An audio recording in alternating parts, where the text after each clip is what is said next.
Everybody, I'm Kyle here. I told Asante this, but I'm going to leave my video on mute because I'll have Sasha with me just a little bit once he wakes up from his nap. So, all right, thank you. Tell him I said hello. I will.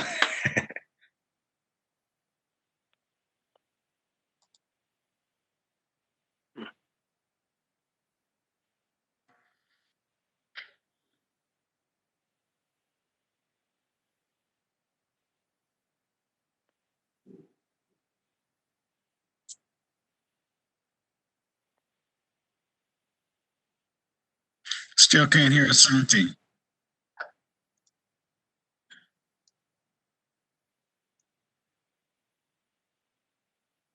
Hello?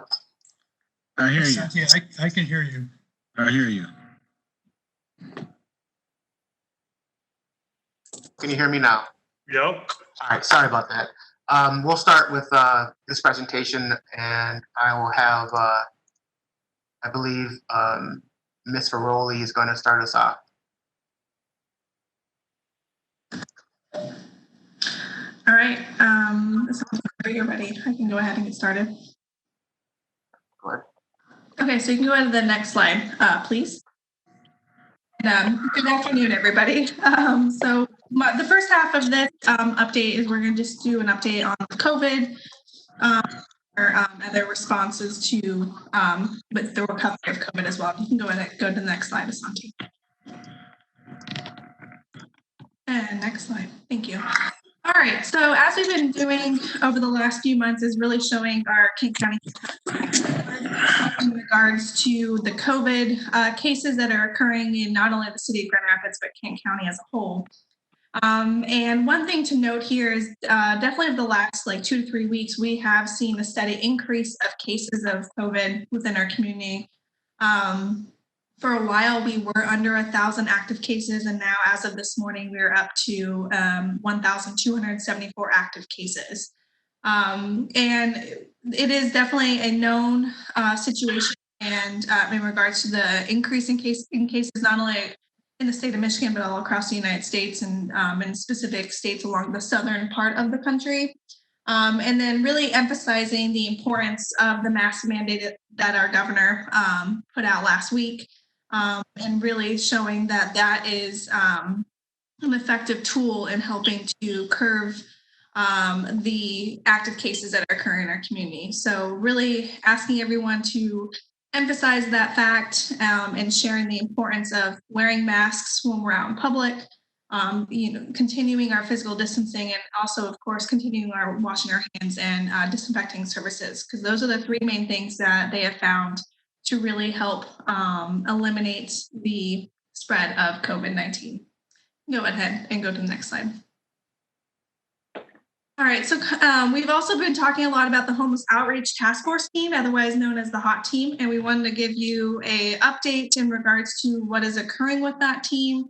And right now that team consists of the fire department and the police department, and they have been continuing to foster coordination between agencies and individuals experiencing homelessness. And they're also continuing to serve and support those individuals that are experiencing homelessness. Through some of this work, they have found approximately 26 locations of campers and encampments across our city. And then they've also been following up on any complaints that have been received through 911 or code compliance. And so far, they've documented about 11 just in the last couple weeks. Those issues have occurred or have included buildup of trash, living under overpasses, and health hazards, and some other concerns that have been that a complaint has had. And then also they have contacted hundreds of individuals, and so their main focuses on this is to build relationships with them. And then also I want to note that tomorrow we are actually meeting with the the county and Network 180 to further discuss co-response models and the coordination to incorporate a mental health specialist into this team to further provide those services to individuals experiencing homelessness. Go on to the next slide. Also, we are currently in phase 2 of our reentry plan for our city facilities. So per the executive order from the governor, it reiterates that individuals are required to wear a face covering or a mask whenever they are in an indoor public space. So really emphasizing that in our facilities. Also, employees who are in a shared indoor public space must wear a face covering, including during in-person meetings in hallways, restrooms, rooms, and other common areas. And really when they cannot consistently maintain 6 feet of physical distancing. We are also providing non-medical grade face coverings to our employees to make sure that they're able to wear them when appropriate. And departments have also installed physical barriers such as germ guards, partitions around desks, counters, workspaces where maintaining physical distance of 6 feet is difficult. So overall, really taken a lot of opportunities to make sure that our facilities are safe for not only our employees, but also for our community members that are coming in to those facilities. We've also added an income tax window on the Monroe level storefront to help minimize the amount of people that are traveling through City Hall and really trying to ensure that a lot of those immediate services are occurring on the Monroe level. And then also as of this week, we have approximately 80% of our employees in a rotated fashion back into the office. So still doing a hybrid with telework and in person, but have about 80% of them back in the office. Go on to the next slide. All right, so mobility update. We have been working with private partners and the autonomous vehicle Grand Rapids to relaunch at the end of August. So that should be happening on August 31st. We've also dealing with finalizing our micromobility pilot with other vendors. And we're targeting a September launch for bike and scooter micromobility pilots for that. Next slide.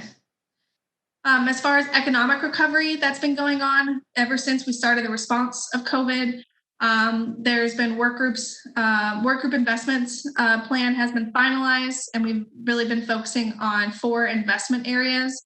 That includes resident resiliency, business resiliency and recovery, community reactivation, and then transportation and infrastructure. And reports on these investments will be presented at the August 11th meeting. Next slide. All right, so as far as the fiscal office goes and recovery funding, we've had a multitude of grant opportunities that we've been managing in regards to our fiscal recovery when it comes to that. The first one is our CARES Act, and that's with the Coronavirus Emergency Supplemental Funding. And that award was a little over $350,000, and we're looking to use this to cover police officer payroll and overtime, looking to enhance our emergency alert system that we have for the city, and then also to fund public safety communications position as well. Also, we have the Emergency Solutions Grants, otherwise known as ESG CV1 and then ESG CV2. The total of those awards are at $3.1 million, and we are being determined by the Economic Resiliency and Recovery Group on how we're going to formally use those funds. And then as far as the Community Development Block Grant, the CDBG CV, which is $2.2 million. And again, we're still working with our Economic Resiliency and Recovery Work Group to determine how it will be the final way of using those funds. Also, we were awarded $145,000 through Department of Homeland Security FEMA Grant. That is it's a program that assists firefighters, and it's a supplemental grant through COVID. And we are awarded $145,000 to cover the cost of personal protection equipment. And then also there's the CARES Act with the Public Safety and Public Health Payroll Reimbursement Program. And we've submitted an application of $10.3 million for the public safety payroll expenses for April and May of 2020. And then also with the CARES Act, there is a water utility bill assistance, and the award now is to be determined. But we are partnering with KCCA and to deal with this. And then also the program provides up to $700 per qualifying individual for bill payment assistance. Next slide. And then also some more CARES Act funding. And this is the piece that's working with Kent County in regard to getting a reimbursement process. And so reimbursement requests for qualifying expenses that we have incurred from March through the end of June of this year will be due to them by the end of the month. And so we're working on a process to handle recovery initiatives that we didn't budget for. And then the fiscal office may require city commission appropriation from the fund balance to cover these. And then considering other mechanisms for county to upfront funding to avoid financial risk to the city. All right, I'm going to turn it over to Connie for our Grow 1000 update. Thank you. Good afternoon. We continue to work on the Grow 1000 Youth Employment Initiative. We have been able to place 222 youth in employment opportunities at 36 different businesses and organizations. That's comprised of 14 private businesses, 17 nonprofit organizations that include 4 hospitals, 3 government agencies, and 2 educational institutions. So there's a variety of experiences that are being provided. The first cohort started work on July 13th.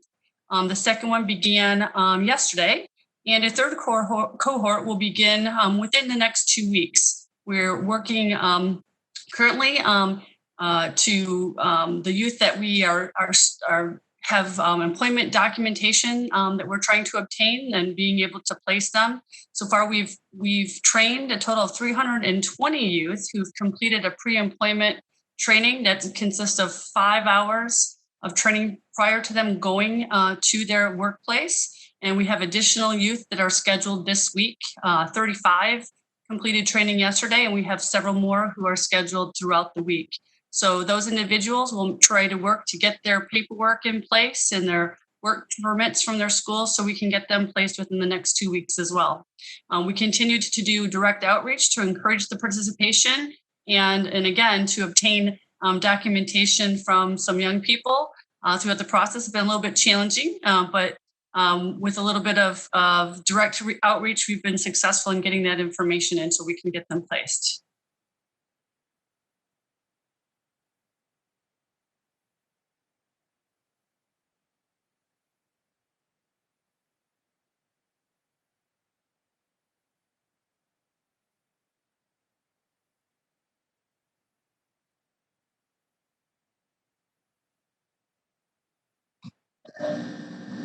Santi, if you're talking, we can't hear you.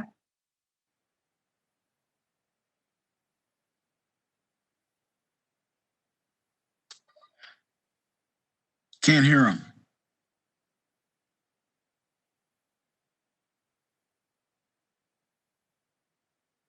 Was that the end of your presentation, Allison? Yes, and I think Asante, shake your head if I'm right. We're going to questions now, correct? Okay, so I'll speak for Asante. So I think we'll turn it over to see if anybody has any questions in regards to the COVID and the Grow 1000 presentation. Hi, Allison. Kyle Lim here. I was just curious with the 10.345 million in payroll assistance from CARES Act. What's the time frame that covers? That would be looking for reimbursement on payroll assistance for? So the payroll that we just submitted last Friday is the one you're talking about, I believe. And I will have to check with Molly in regards to what the turnaround time is on that. I don't know if anybody else is on the call that knows the answer to that, but I will definitely check with Molly and make sure we get that answer to you, unless Mr. DeLong knows. Thank you, Ms. Ferroli. The period that it was applied for was the period of May and June of last year, so last fiscal year. So I don't know the timeline for reimbursement, but I do know that that's the timeline that application covered. So May and June of this current calendar year, 2020, which would have been last fiscal year? Last fiscal year, thank you, yes. Thanks for the clarification. $10 million seems like a lot for payroll expenses for 2 months.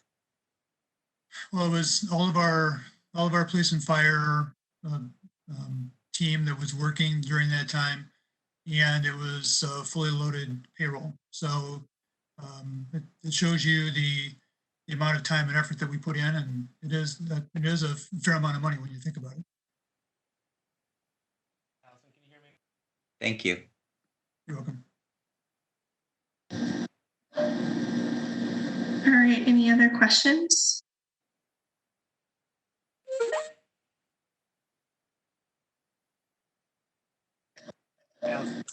Santi, we can hear you now. So we'll move on to the next portion of our presentation. Hearing no questions. None.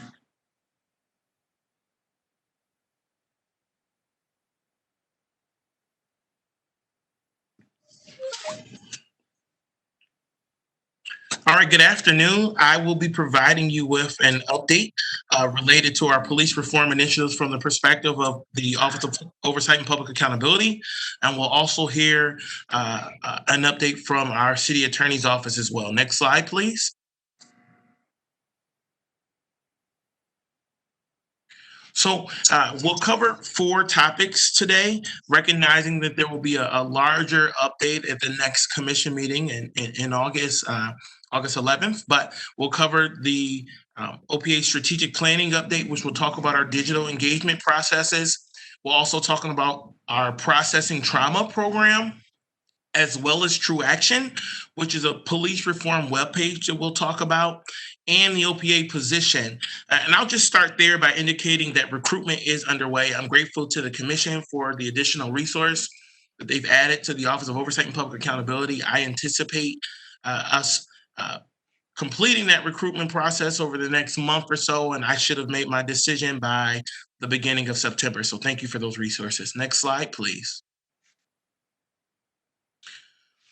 So many of you may recall that OPA strategic launch outline included several phases. So it started with a research and analysis phase, and that really took place from the time the office was created back in August of 2019 through November of 2019. In December of 2019, we moved on to phase 2, which was our collaborative design phase. And I know some people on this call actually participated. But during that phase, we invited members of community as well as some staff from the city departments to come together and begin to talk about the direction that OPA should move in, really collaborate about what an Office of Oversight and Public Accountability for the city of Grand Rapids looks like, recognizing that although there are oversight agencies in different cities, not all cities are created equally in that regard, right? Like we recognize that what works in Detroit or what works somewhere else may not be exactly what works in Grand Rapids. So we needed to tailor a plan to meet the needs of Grand Rapidians.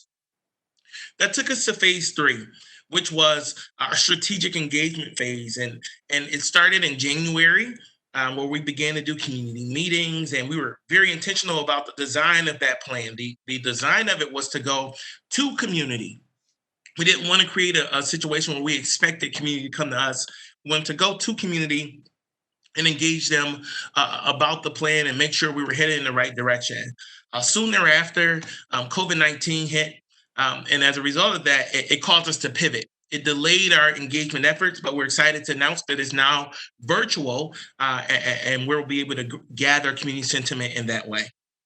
Phase 4 is expected to happen on August 11th, which will be the strategic plan finalization and a community update that will be presented at the City Commission meeting on that day. Phase 5 will be the creation of OPA's operational policies and procedures.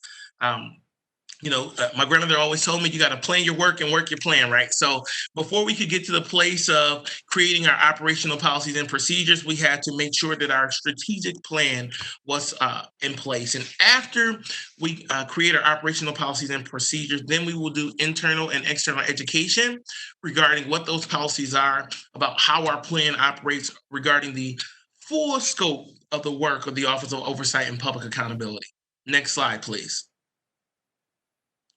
So it's important that we point out the OPA strategic plan not only aligns with the city's strategic plan, but it's built on the past studies that have happened and community input. That's imperative.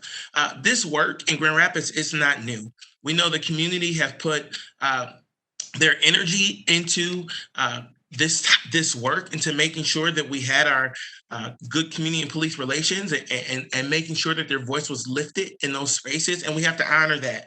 And not only do we honor it in word, but we have to honor it in deed. And the way we honor it in deed is by taking it into account and embedding it into the strategic direction of the Office of Oversight and Public Accountability. So This plan includes feedback from stakeholders as well as community concerns.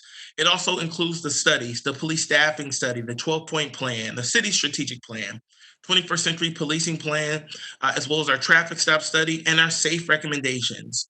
And along with that, we're including elements from the fire department strategic plan and even some things that we're gathering from the police department strategic plan that you'll hear about at the next commission meeting. Next slide, please. So OPA strategic priorities are built around 4 main categories. And I won't spend too much time on this slide because I know we've talked about it before, but it makes up the acronym CARE. And we talk about it by saying CARE Plus.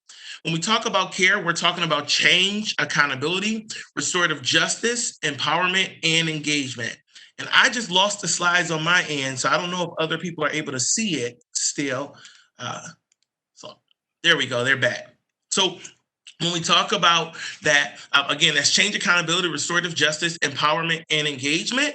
And the plus refers to another set of responsibilities. Also think about our Civilian Appeals Board. So that includes evaluating those policies and procedures. And again, I'm giving you the overview now. The actual strategic plan will have our objectives under each of these areas, as well as the strategies for how we move forward. And that plan will be to commission inequities in the criminal justice system or that cause disparate outcomes. And really what we're saying there is that we recognize the harm that has been caused by the criminal justice system. And we recognize that just like any other police agency, the Grand Rapids Police Department is, by being a police department and based on the history of policing, has been a part of that historically. And the city is going to do what's inside its scope of influence to make change in those areas. Lastly, we talk about engagement and empowerment. And under that, we say the OPA will help enhance communication and education with the public regarding public safety matters. And we recognize that engagement is more than just education. It goes to that area where we allow co-creation, where we invite community into a space to be a part of what is designed and not just educate on what has happened. And also, I want to stop and talk about the word empowerment and say that, you know, in our collaborative design phase, when we talked about these things, we paused at the word empowerment and discussed whether or not it was the appropriate word, because this is not, you know, a lot of times we have that feeling where we say, I already have power. I don't need someone else to give it to me. But when we talk about the word empowerment, we're not talking about giving someone individual power. We're talking about power that sometimes rests inside of systems and making sure that community has not only the knowledge, but the access to utilize the power that they have in those ways. Next slide, please. So we'll talk about the virtual engagement strategy. And here we're really looking at feedback on OPA's draft plan. And we're asking the question, did we get it right? So in that collaborative design phase that I've talked about, we worked to create a draft plan. And since that time, my office has I've really worked to add to it and to make sure that it was reflecting community voice. And now we're at the space where we want to make sure, have that check and balance, right? Where we give community, internal and external stakeholders the opportunity to look at what has been done as it relates to objectives and to give feedback, right? So this will include a digital walkthrough, and then we'll use open forums to collect data, responses related to that. So there will be videos where I'm speaking and explaining those different objectives within the plan. And then we give an opportunity for community and for staff and for officials to give feedback through that mechanism related to whether or not we're doing it right. And we'll also be collecting demographic information, which aligns with the city's strategic plan, which says that we'll disaggregate data based off of race and gender to the extent that we can. And we recognize this is a way that we can, because we want to make sure that voices that have been traditionally disenfranchised are elevated in this space. We'll then evaluate and apply stakeholder voice to the strategic plan. This tool, this engagement reimagined tool that will be on OPA's website should be available on July 25th. And then it will run for about a week and a half. And I just want to take a pause here and say, we recognize that this is not the ideal way to do engagement. This, in an ideal situation, will be one of the tools that were being used. But based on COVID-19 and where we are now, we knew that it was imperative that we still get community sentiment while not delaying the process further by waiting until a time when COVID-19 was no more, because we don't know when that will be. Next slide, please. So on this next slide, it provides an update related to the Processing Trauma and Vicarious Trauma event that the Office of Equity and Engagement and my office will be working together to host.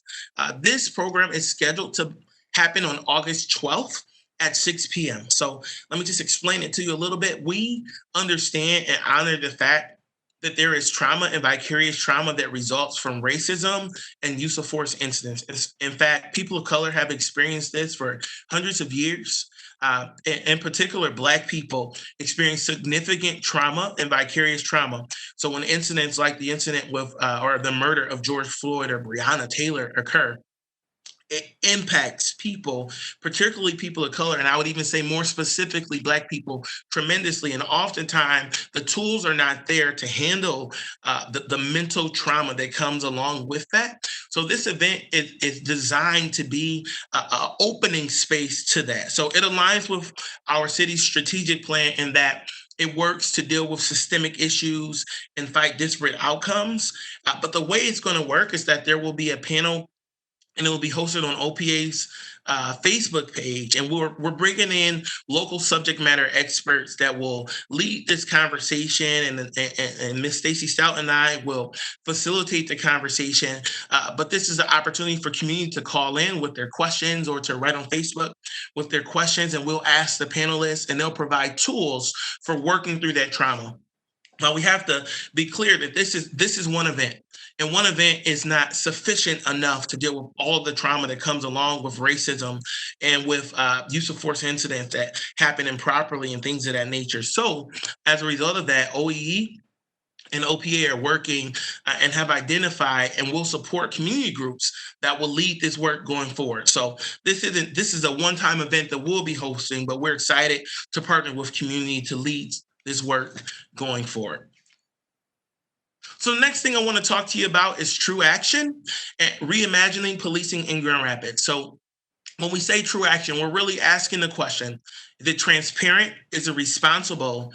Is it united, or does it unite our community? And is it equitable? So what is True Action? True Action is a tool for evaluating how we reimagine policing in Grand Rapids. So when we talk about it, think about that as a question. It's a tool that we can utilize in these discussions. Is it transparent? Is it responsible? Does it unite our community? And is it equitable? So a good way to think about that is to think about those initiatives that the city manager announced and that have been adopted. And those things I would submit to you are transparent, responsible, uniting, and equitable. But it's not only a tool that we use in that regard, it's also a web page that will serve as a digital hub that increases transparency by providing easy access to information. So when we talk about that, we have to understand that this is a major lift for the city. This police reform efforts that are happening, that they don't just impact my office. It doesn't just impact the police department, but the fiscal services is involved in how we do this work, and the Office of Sustainability is involved, and most certainly the executive office is involved, and customer service and innovation is involved in this work. Our entire city structure, or in large part, is involved in making sure that we are reimagining policing in Grand Rapids in the right way. So because of that, oftentimes when community is looking for resources, those resources are currently all over the city structure. And in order to be transparent, it's important that we bring those resources together. So when you think about True Action as a webpage, it's an effort for us to make our information more accessible to community, make sure that we're being more transparent in that regard, and it allows for stakeholders to review budgets, memorandums, presentations like this one, the police website and OPA's website, as well as provide feedback on those items. Next slide, please. So I've already talked about the fact that this webpage aligns with the city's values, and this will be available on or before August 11th. We're working feverishly to make sure that we get it done as soon as possible, but I would like to provide a preview of this webpage at this time. Mr. Kane, if you could pull that up. It's an exciting tool, and I think it really is responsive to what we're hearing from community about making sure that we are being as transparent as possible. So this is what that page looks like. There's an introduction to it, again, asking that question and pointing out that we are committed to being true to our police reform efforts and to working to ensure just outcomes.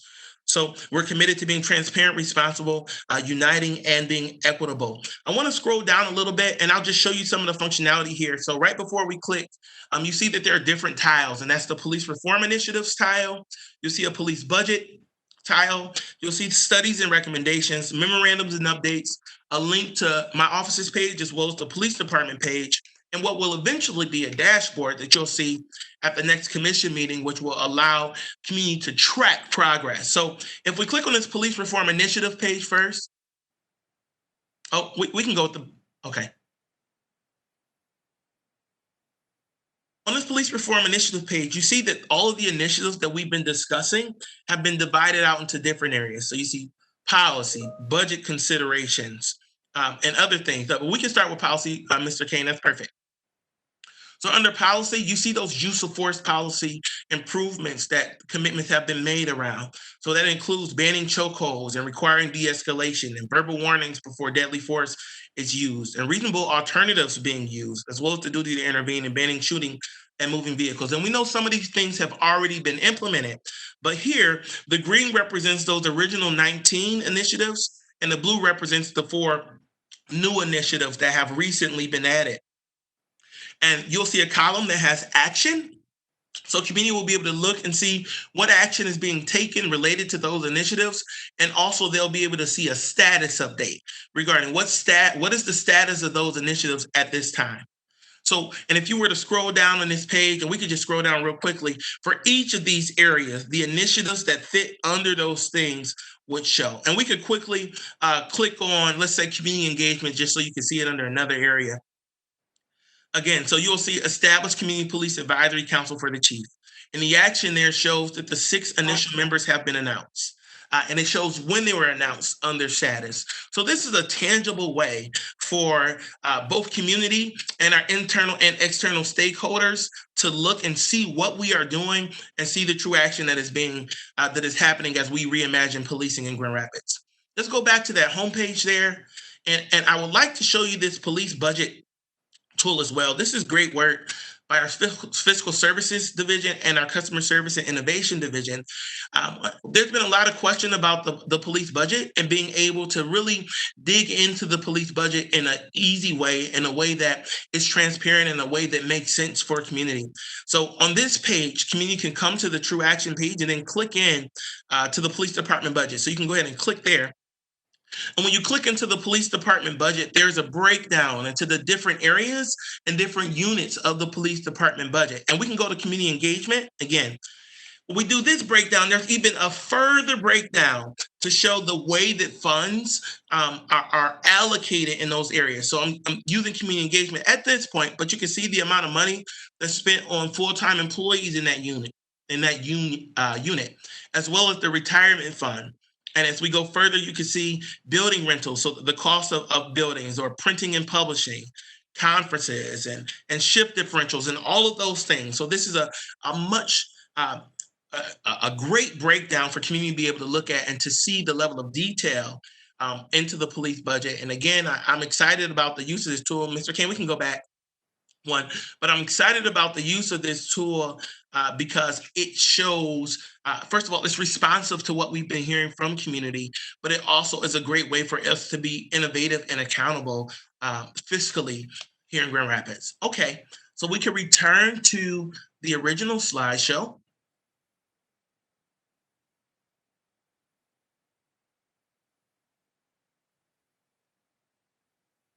So in addition to these things, I also requested from the city attorney's office a legal opinion as related to subpoena power for the Civilian Appeals Board, or subpoena power for the Office of Oversight and Public Accountability. And this has been a conversation that has happened been going on for some time. And I'm going to turn it over to Ms. Hitchcock, who will provide a brief update on where the law department is in that discussion. Okay. Thank you, Mr. Davis, and let me comment. Love the presentation. Excited about the action, True Action webpage. I think it lends to our being transparent and accountable, but it also helps us to educate our community. So just wanted to throw that in. Job well done. And moving forward, as part of Mr. Davis's work and community input, we were asked to look at a few areas and give a legal opinion. The questions that were asked of us were, what's the ability of the Civilian Appeals Board to have subpoena power? And two, what's the ability of the Office of Oversight and Public Accountability to have subpoena power and or investigatory power? So at this stage, neither our CAB or our OPA have authority to issue subpoenas because there's no state law or provision in our city charter which grants such authority. So we've prepared a thorough legal opinion, but for the sake of time today, the gist of it is there's three options. We can lobby the legislature to write a law allowing for such authority. We can amend our city charter to allow CAB and OPA to have subpoena authority, which would be faster than lobbying the legislature to write new law, but it's also time consuming as well. The other option we're looking at is to use an administrative search warrant as an alternative to the subpoena power. And so in the coming days, we will certainly make that opinion available. I'll leave it to Mr. Davis to decide if that's going to be on his website or the True Action website, but we will make it available so that the community fully understands what the options are and how that process works. Along with Brenda, I'm thinking we should also have along with it the process for charter amendment, so that helps our community to understand that process as well. Thank you, Ms. Hitchcock. So when we talk about this, it's a couple of things. First of all, I'm grateful for the legal opinion because I think it puts in perspective a lot of the things that have been we've been hearing from community and that we've been talking about for some time. The first thing to note is that part of my responsibility is to evaluate our Civilian Appeals Board processes along with the other public safety boards. But to evaluate those Civilian Appeals Board processes, I can just tell you that I anticipate that there will be some recommended changes to some of those processes. And I see the administrative search warrant as a significant tool that can be used in order to gather the information that's necessary for the Civilian Appeals Board and as well as for the Office of Oversight and Public Accountability. But I want to take the time that's necessary to properly evaluate those Civilian Appeals Board processes and then in the proper form to bring back recommended changes that will either include the administrative search warrants as an option or the subpoena authority as an option. But it's important that we have an opportunity to talk to community about that administrative search warrant. Here's the reason. Most lawyers, and I said this to Ms. Hitchcock when we talk about it, many lawyers don't even know or aren't familiar with administrative search warrants, but administrative search warrants give the ability to get documents. That's the easiest way to think about it in the context of what we're talking about. So it's about being able to gather information for places outside of the city that we can't readily get information from. So we don't need an administrative search warrant or a subpoena to get information from the city because we work within the city. But to get information from outside of the city, sometimes we need that authority, and that administrative search warrant could allow that. So I want to explore those options based off of the legal opinion I just received before coming back with recommendations for how we proceed from there. So thank you very much. Absolutely, and we'll support you in that work. Thank you. So after today's briefing, the next briefing that will be received is on August 11th, and that's the 60-day mark. And we've committed to release a comprehensive report regarding the status of all prior community police relations studies, recommendations, and commitments. So that's something that I am working on. And it is it's a deep dive. So there's a lot of work that goes into that, but it's important. It's imperative that we get that to us, because in order for us to be truly be accountable, we have to be accountable to the commitments that we have already made before moving forward with the new strategic plans that will come both out of the Office of Oversight and Public Accountability, as well as from the police department. And in fact, that next bullet talks about OPA Strategic Plan, which will include pathways for community input into the police plans and tactics, and that's set to be released on the 11th. The Safety and Accountability Ambassador Program will also be announced on the 11th. The Office of Equity and Engagement and OPA will identify community groups that can help design and implement ally training, and that'll be announced on August 11th. Next slide, please.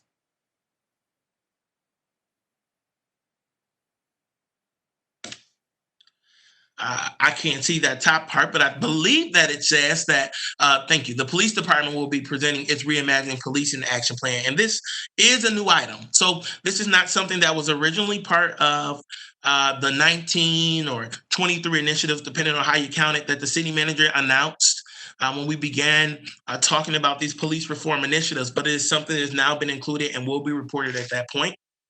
We'll also be launching the publicly available True Action webpage that we just talked about, and the policing metrics dashboard that the Office of Sustainability has been working on with the police department and the Office of Innovation and Customer Service. Our use of force policy changes will be announced, and the review team for that includes police, legal, and the Office of Oversight and Public Accountability. There'll be an update about how the police department will work with the Office of Oversight and Public Accountability, as well as human resources, GRPS, our colleges, community organizations, and labor groups to increase our efforts in recruiting more diverse candidates. And there will also be an update regarding relocation incentives for police recruits. Before we leave the slide, I want to take a second and really express my appreciation for the Office of Customer Service and Innovation, specifically for Becky Jo and Alex Melton. They put in a lot of work into helping them to create that webpage, and it was excellent work on their part. I appreciate all the partnerships from all the departments who have been a part of making this update possible. We can go to the next slide, please. So here's that chart that we promised. And on this chart, you can see that there have been updates at this point. You see that there have been areas where things have been completed, and that shows that there has been progress related to these police reform initiatives. And it also shows things to be presented on August 11th. And those are the things that you see in yellow. And we look forward to making that presentation. And at this time, I would open it up for any questions.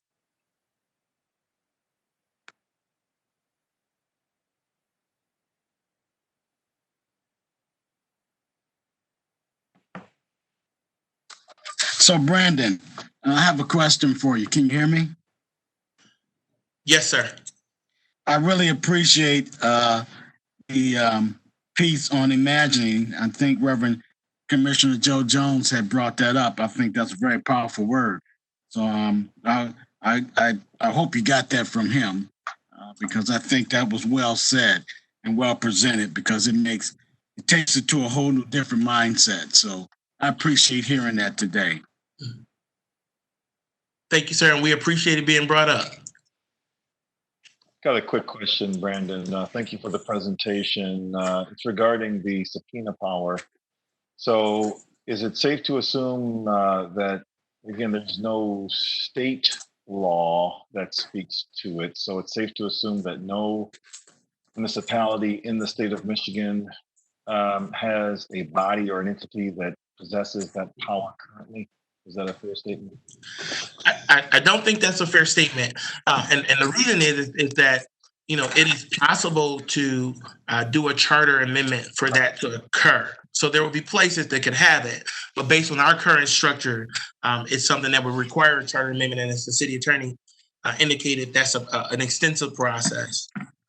However, not necessarily impossible. But I really want to consider that investigative subpoena option because I think it meets a lot of the needs the community has raised.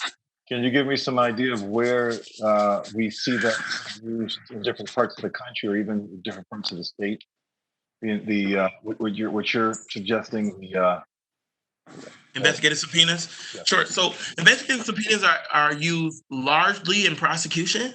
Mm-hmm. So again, it's a way to get information. I can speak from personal experience that, when I worked in that type of space, we use investigative subpoenas, in fact, for investigation. So if there was, for example, a homicide case or something like that, and we were attempting to work through the details of that, and we needed to be able to interview witnesses, or we needed to be able to gather information, we could do that through an investigative subpoena. The investigative subpoena process allows for that testimony to be taken, under penalty of perjury and all those types of things as well. So I think there are a lot of options there. How that works exactly with our Civilian Appeals Board process, I think it's left to be determined, depending on where we end up with what recommended changes are given and what's ultimately adopted related to that. But there's definitely some tools there. The big difference is that a subpoena is about forcing someone to come. Right. So it can also be used to get information. But the easiest way to think about it is making someone show up at court or something like that. And as we work through this, and again, I'm not taking a firm position at this point because I really want to work through it. But as we work through it and think about that subpoena process, we have to ask, do we want to mandate, complainants, meaning citizens, to show up to participate in CAB if they decided they did not want to do that? That would be the biggest distinction between an investigative subpoena investigative search warrant and a traditional subpoena there. So there's some space there. And again, there's some things that we need to work out between the investigative search warrant, investigative subpoena, and a traditional subpoena. Those things are different, but similar in some ways. And, but I look forward to flushing that out and then having a recommendation.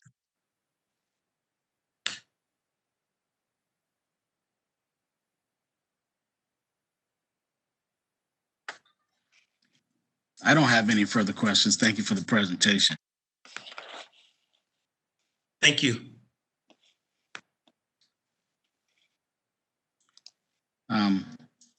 Asante,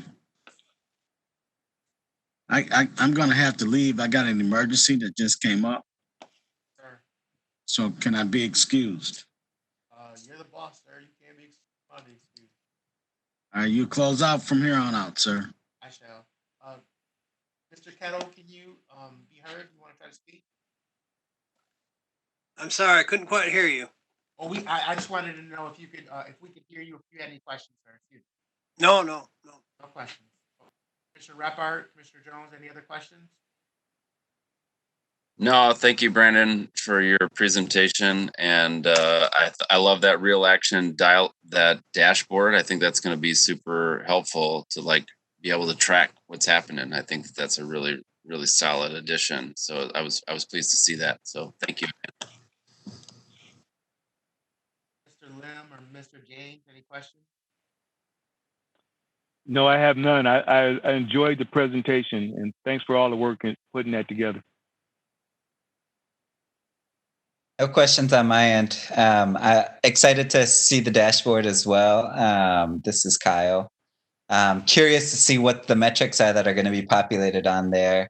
But I'll wait until it's live and we can poke around on there to see. I don't think we're able to get Ms. Kroom in the call. So, Ms. Kroom, are you here? So with that, if it's okay with the commission that are left, we can adjourn this meeting. So adjourn, so move. Thank you all. Thank you. Thank you all. Thank you very much.